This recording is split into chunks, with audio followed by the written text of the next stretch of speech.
how can I say, food. Yeah, food. I mean, if you grow your own food, you wouldn't have to go to the store and buy it. You don't have to complain about the prices going up for people.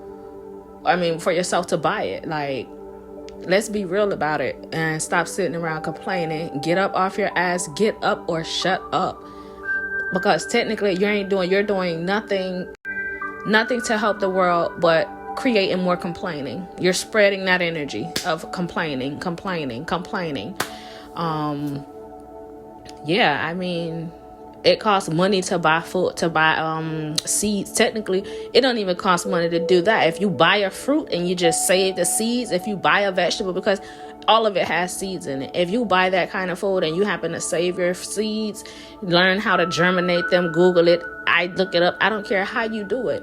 There's a way around everything. Complaining is not always the way. What I notice is most of the people that sit around complaining are the lazy people who don't want to do anything with their lives. It's the people that are most likely in a state of poverty,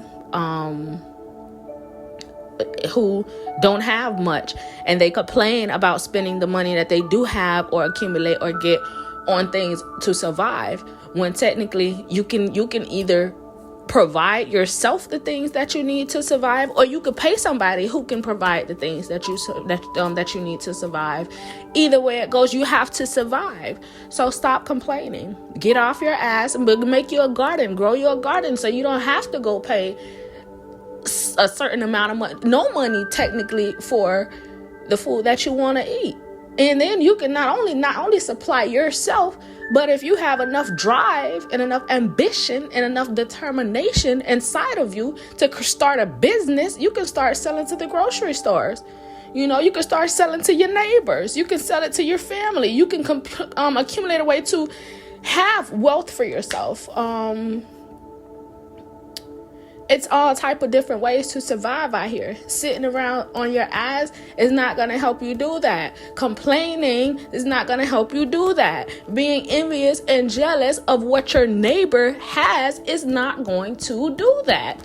If your neighbor has more than you, you need to sit down and you need to evaluate, what does this person do that I don't do?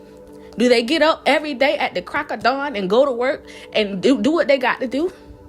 Did they do that for a certain amount of years and invested their money instead of taking their money and going out to the club, buying bottles, buying riddles, paying for the pussy ass, whatever you want to call it? I'm not going to beat around the bush.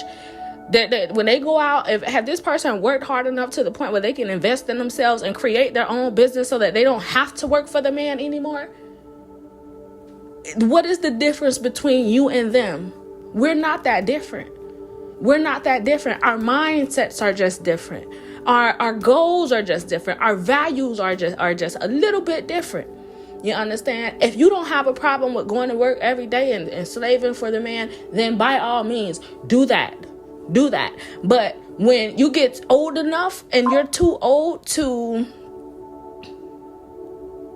When you get old enough and you're tired of working, now you have to sit back and you have to think about and run over your whole life and think about, where did all of this money that I worked so hard for go? Like, where did it go? What have I done with 60 years, 50 years, 70 years of my life? I mean, by